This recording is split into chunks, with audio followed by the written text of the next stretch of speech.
Curies, welcome back to विद्यार्थी। मैं हूं कांक्षा, आपकी साइंस टीचर। और भाई क्लास 8 का चैप्टर नंबर 5 हम फिनिश कर चुके थे और हमने स्टार्ट कर दिए थे क्वेश्चन आंसर्स। एक पार्ट क्वेश्चन आंसर्स का हम कर चुके हैं जिसमें 5 क्वेश्चन आंसर्स हो चुके हैं और अब हम करने वाले हैं क्वेश्चन नंबर 6 से एनसीईआरटी के। तो भाई उससे पहले सब मुझे बता दीजिए हालचाल सबके क्या है, तंदुरुस्त है कि नहीं है, सब मजे में मजेदार है, मक्खन एकदम टेंशन फ्री। चलिए टेंशन फ्री ही रहने चाहिए। चलिए आगे देखते हैं अब यहाँ पर क्वेश्चन नंबर 6 क्या है। क्वेश्चन नंबर 6 है, एक बॉल है, ठीक है। आप देखो यहाँ पर मैं आपको ऐसे ही समझा देती हूँ, क्वेश्चन आप रीड कर सकते हैं बुक से भी।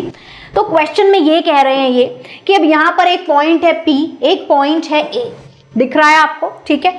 अब यहाँ ये एक इंक्लाइंड पाथ है, थोड़ा टेढ़ा थोड़ा झुका हुआ इस तरीके से, और ये हॉरिजॉन्टल है, स्ट्रेट लेटा हुआ इस तरीके से।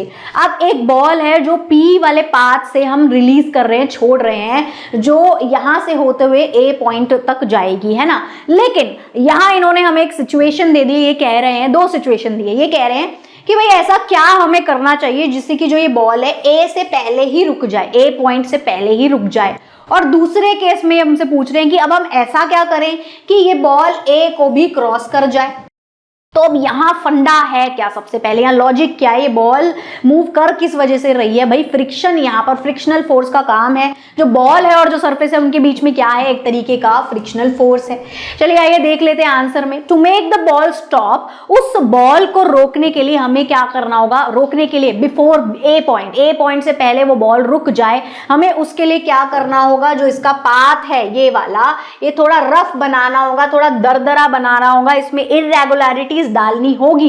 इररेगुलरिटीज डालने से क्या होगा, ये बॉल जो है जो इसकी लॉकिंग है, मतलब स्मूथ सरफेस नहीं है, स्मूथ नहीं है तो वो रुक जाएगा, अटक जाएगा। क्यों? क्योंकि फ्रिक्शनल फोर्स जो है उतनी यहाँ पर क्या हो जाएगी, this increases the friction, frictional force जो है यहाँ पर बढ़ जाएगा, यहाँ पर फ्रिक्शनल फोर्स ज्यादा लगेगा जिससे वो बॉल को रोक पाएगा। फ्रिक्शनल फोर्स होता क्या है, जो जमीन में अपोज कर रहा हो, जो इस फ्लोर में अपोज कर रहा होता है, एक अपोजिट फोर्स होता है जो एक्ट करता है ऑब्जेक्ट्स पर, चीजों पर, है ना।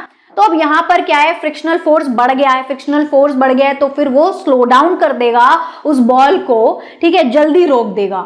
तो इस वजह से क्या होगा, वो पॉइंट A से पहले ही रुक पाएगी। अब दूसरे केस में हम क्या करेंगे, उस सरफेस को और ज्यादा स्मूथ कर देंगे, बहुत ज्यादा स्मूथ कर देंगे तो क्या हो जाएगा, यहाँ पर फ्रिक्शनल फोर्स हो जाएगा कम, लेस फ्रिक्शनल फोर्स होगा, जिसकी वजह से वो बॉल और तेजी से A को क्रॉस करते हुए आगे दूर तक चली जाएगी। अब ये आंसर आप नोट डाउन कर सकते हैं, स्क्रीनशॉट ले सकते हैं। चलिए इसी के साथ क्वेश्चन नंबर 7। अब यहाँ पर ये सवाल भी थोड़ा सा इसी से रिलेटेड है। ये कह रहे हैं अब अगर कोई इस तरीके का शाइनी पॉलिश्ड सरफेस है, फ्लोर है, तो इस पर जो है हम स्लिप हो जाते हैं, यहाँ बर्फ है। आप जब स्नो वगैरह में जाते हो तो वहां पर ब्लैक आइस आपने सुनी होगी, बड़ी स्मूथ सी होती है, वो बर्फ की सिल्ली जैसी हो जाती है, जैसे आपने बर्फ की सिल्ली देखी होगी। तो अगर आप उस पर पैर रखते हो तो धड़म से गिर जाते हो, बहुत जल्दी एकदम स्मूथली गिर जाते हो। तो वो बोल रहे हैं ऐसा क्यों होता है, एक्सप्लेन करो भाई, किस वजह से ऐसा है, कारण क्या है। तो कभी कभी जब हम ऐसे गिर जाते हैं स्मूथ सरफेसेस पे, तो वहां फंडा क्या है, वहां पर भी फ्रिक्शन का लॉजिक है। अब फ्रिक्शन का लॉजिक कैसे है कि देखो क्या होता है, जो फोर्स होता है रिड्यूस हो जाता है, कम हो जाता है, जो फोर्स ऑफ फ्रिक्शन होता है वो हमारे जूते और सरफेस में कम होता है। फ्रिक्शन की वजह से क्या हो पाता है, मतलब बेसिकली ग्रिप जो होती है वो हमारे जूते की अच्छी नहीं बन पाती, क्योंकि हमारे शूज में इतनी इररेगुलरिटीज नहीं होती और सरफेस तो ऑलरेडी पॉलिश है। इस वजह से फ्रिक्शनल फोर्स लेस हो जाता है, कम फ्रिक्शनल फोर्स की वजह से जो है ग्रिप नहीं बन पाती और हम जल्दी से फिसल जाते हैं, तेजी से गिर जाते हैं, ठीक है। सिंपल सा यही रीजन है। तो स्मूथ सरफेसेस में there are few irregularities for the shoe to lock, तो हमारे शूज पे भी नहीं है और उस फ्लोर पे भी इतनी इररेगुलरिटीज नहीं है कि वो लॉक कर पाए, तो लॉक नहीं हो पाता। इसकी वजह से क्या होता है, फ्रिक्शनल फोर्स बहुत ज्यादा लो होता है, जिसकी वजह से हम जल्दी से फिसल पाते हैं, गिर जाते हैं। तो फॉर एग्जाम्पल आइस पे भी यही होता है, आइस तो और भी ज्यादा स्मूथ होती है, तो बहुत ज्यादा स्मूथ और स्लिपरी होती है, पॉलिश सरफेस से भी ज्यादा वहां पे, मतलब कम वहां पे लो फ्रिक्शन होता है, और due to their shiny and even surface making it hard to maintain balance, और क्योंकि इतना ज्यादा वो शाइनी स्मूथ इस तरीके का होता है तो ग्रिप जो है बन ही नहीं पाती है और बैलेंस हम अपना मेंटेन नहीं कर पाते हैं और फटाफट से कुछ गड़बड़ हो जाता है और गिर जाते हैं बहुत तेजी से, धड़म से, ठीक है। अब यहाँ अगला सवाल 8th क्वेश्चन क्या है, is any force being applied to an object in a non uniform motion. ये बोल रहे हैं कि किसी तरह का क्या फोर्स अप्लाई करा जाता है अगर कोई ऑब्जेक्ट एक नॉन यूनिफॉर्म मोशन में है, तो तब भी क्या जो है उस पर कोई फोर्स लग रहा है। तो सबसे पहले यूनिफॉर्म और नॉन यूनिफॉर्म मोशन होता क्या है। यूनिफॉर्म मोशन क्या होता है कि हम एक लगातार एक ही सेम स्पीड से चल रहे हैं, तो वो यूनिफॉर्म हो गया। अब बार बार मैं अपनी स्पीड या डायरेक्शन को बदल रही हूं, तो वो हो गया non uniform motion.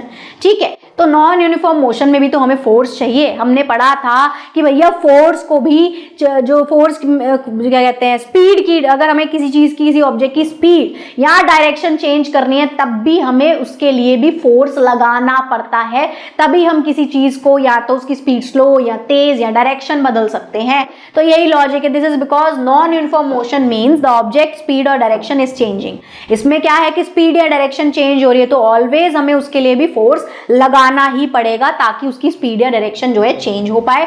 Therefore the presence of non uniform motion indicate that force is, तो अगर नॉन यूनिफॉर्म मोशन भी है तो भी इससे हमें पता चल रहा है कि इसके अंदर इस ऑब्जेक्ट में भी फोर्स लग रहा है, फोर्स ऑफ एक्शन हो रहा है। चलिए नेक्स्ट है क्वेश्चन नंबर 9। इसमें क्या लिखा है, the weight of an object. यहां पर ये क्या बोल रहे हैं, किसी भी ऑब्जेक्ट का वेट अगर मून पर जो भी है, कुछ भी है, ठीक है, तो वो मतलब अर्थ पर कुछ भी है, तो वो क्या बोल रहे हैं किसी भी ऑब्जेक्ट का मून पर क्या होगा 1/6 होता है अर्थ के वेट से। मतलब देखो यहां पर क्या है, अगर अर्थ पे किसी का 30 किलो वजन है, तो अब भैया 30 का 1/6 क्या हो गया, 30 का 1/6 क्या हो गया, डिवाइड कर देंगे 6 5 जा, तो भाई अब यहां पर क्या हो गया, यहां पर हो गया 6 5 जा 30।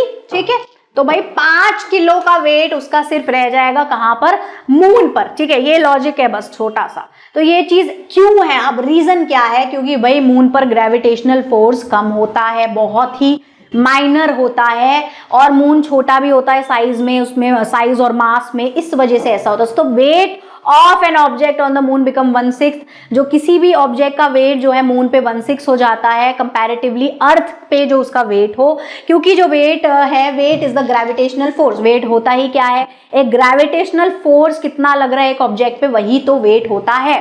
ठीक है, कि कितना कोई प्लैनेट जो है ऑब्जेक्ट को अपनी तरफ पुल कर रहा है। तो जो मून है उसका ग्रेविटेशनल फोर्स बहुत ही ज्यादा वीक होता है कंपैरेटिवली अर्थ से। हमने देखा था, बुक में रीड भी किया था, ये इसका एक बॉक्स भी दिया हुआ था आपको, उसमें कंपैरिजन दिए थे अलग अलग प्लैनेट मून अर्थ के, है ना। तो this weaker gravity is due to the moon small, और ये वीकर ग्रेविटी की होती है, मून थोड़ा सा साइज में छोटा होता है और उसका मास भी जो है कम होता है कंपैरेटिवली टू अर्थ। सो इसकी वजह से जो है उसका जो पुल है वो काफी कम होता है, उसका फोर्स काफी, उसके जो पुल का जो फोर्स होता है काफी लेस होता है कंपैरेटिवली अर्थ से। ठीक है, ये आंसर का स्क्रीनशॉट ले लीजिए। इसी के साथ आगे देखते हैं। अब दूसरा सवाल एक और था, इसमें मास के बारे में ये पूछ रहे थे कि जो मास है अब, ठीक है, वो कैसा रहता है। अब ये हमें पता है, जो हमने पढ़ा भी था ये चैप्टर में, जो मास होता है किसी भी ऑब्जेक्ट का वो अनचेंज होता है। भाई अर्थ पे कोई चीज 1 किलो है तो मून पे भी 1 किलो रहेगी, वीनस पे भी 1 किलो रहेगी, जुपिटर पे भी 1 किलो रहेगी, क्योंकि जो मास है वो क्या होता है, किसी ऑब्जेक्ट में कितना मैटर है। अगर 1 किलो है किसी चीज में कोई जो एक मास है, तो वो हर जगह सेम ही रहने वाला है। तो जो मास है of the object however does not change, वो चेंज नहीं होगा। Mass is the amount of matter in object and remain the same everywhere, whereas on earth, चाहे वो वेदर ऑन अर्थ हो या मून हो, ओनली सिर्फ वेट चेंज होता है, क्योंकि भाई वहां पर डिफरेंस होता है किस चीज में, ग्रेविटेशनल फोर्स में, ग्रेविटी के पुल में डिफरेंस होता है, इस वजह से वेट अलग अलग होता है। अब आखिरी सवाल है, यहाँ पर 3 ऑब्जेक्ट आपको दिए हुए हैं। ठीक है, अब यहाँ पर इन्होंने बोला है कि ये तीनों ऑब्जेक्ट का है W1 वेट, W2, ठीक है, एंड W3, ये तीनों ऑब्जेक्ट के वेट है, W1 W2 W3। ठीक है, 3 ऑब्जेक्ट है, 1 2 3, ये इनके वेट दिए हुए हैं। तो ये बोल रहे हैं कि तीनों ऑब्जेक्ट को इन्होंने पानी में जो है डिप किया है। अब आप बताओ इसमें से कौन सा जो है करेक्ट ऑप्शन होगा इनके वेट के अकॉर्डिंग। तो भाई ऑप्शन नंबर 1 तो बिल्कुल ही गलत हो गया। ठीक है, ऑप्शन नंबर 2 यहाँ पर करेक्ट है। क्यों है करेक्ट, रीजन भी पता होना चाहिए। तो हम ये ऑलरेडी पढ़ के आ चुके हैं कि भैया ग्रेविटेशनल पुल और बायोएंट 2 फोर्स होते हैं, बायोएंट या फिर अपथ्रस्ट फोर्स भी उसको कहते हैं। तो अगर कोई भी ऑब्जेक्ट है, जैसे कि ये वाला जो ऑब्जेक्ट है, ठीक है, ये ज्यादा भारी है, जिसकी वजह, जितना भारी ऑब्जेक्ट होता है उतना तेज उस पर ग्रेविटेशनल पुल लगता है, यानी कि जो ग्रेविटेशनल पुल है जो नीचे की तरफ लग रहा है वो इसमें ज्यादा है कंपैरेटिवली। जो अपथ्रस्ट फोर्स है ये लेस है। ठीक है, ये लेस है, और जो ग्रेविटेशनल फोर्स है ये मोर है। ठीक है, इस वजह से ये नीचे की तरफ डूब रहा है, यानी ये चीज़ जो है सबसे भारी है। अब सेकंड वाली चीज़ इससे थोड़ी हल्की है क्योंकि ये इससे थोड़ी ऊपर है, और थर्ड वाली चीज़ काफ़ी ज़्यादा हल्की है क्योंकि ऑलमोस्ट वो प्रॉपरली फ्लोट कर रही है। तो इसके पीछे लॉजिक यही है कि यहाँ पर ग्रेविटेशनल फोर्स क्या है, ज़्यादा है या थोड़ा कम है या और कम है, ठीक है। यहाँ पर बायोएंट फोर्स ज़्यादा है, तो इसी वजह से इनके वेट जो है ये हैवी है, ये इससे कम हैवी है और ये काफ़ी लाइटर है, तो उसके अकॉर्डिंग ये ऐसा हो गया कि सबसे भारी, ये उससे हल्का, ये उससे ज़्यादा हल्का। तो option number 2 is the correct answer. इसी के साथ आपके क्वेश्चन आंसर जो है ख़त्म हो जाते हैं। अब आपको करना क्या है, आपको ई विद्यार्थी की वेबसाइट पे जाना है, एमसीक्यू की प्रैक्टिस करनी है, जो कि अभी फटाफट से मैं करवाऊंगी नेक्स्ट वाली वीडियो में। आपको एक एमसीक्यू का सेट 1 हमेशा की तरह प्रैक्टिस और बाकी के आप खुद करेंगे, ठीक है। सो अब इसी के साथ thank you so much for watching. I hope आपको अच्छे से क्वेश्चन आंसर समझ आए होंगे। तब तक के लिए बाय बाय क्यूडीज, फिर मिलेंगे अगली वीडियो में एमसीक्यू की प्रैक्टिस करते हुए, फिर नेक्स्ट चैप्टर स्टार्ट करेंगे।